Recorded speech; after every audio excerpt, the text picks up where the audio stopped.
In this video I will show you how you can get epoxy in ICARUS. So this is really easy, and the first step, you need to have tier 2 unlocked, and then from here you need to craft this crafting bench. So it's the very first item, and when you have crafting bench you need to research also mortar and pestle and crushed bone and epoxy, so those three things. And once you have this, you want to craft this mortar and pestle in a crafting bench, so it's real easy to craft it. You just need some silica ore and stones.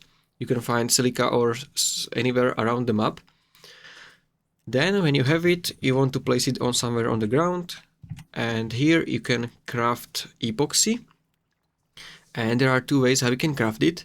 The first one is you need sulfur and tree sap, so I think this is the harder one. And I would recommend craft it by crushed bone. So you just need to kill some animal, get bones from it, and then you can craft from bones this crushed bone. So I'm gonna quickly craft it.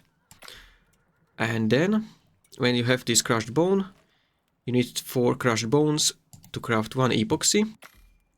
And here we go. This is how you can get epoxy. And if you found this video helpful, consider subscribing for more tutorials.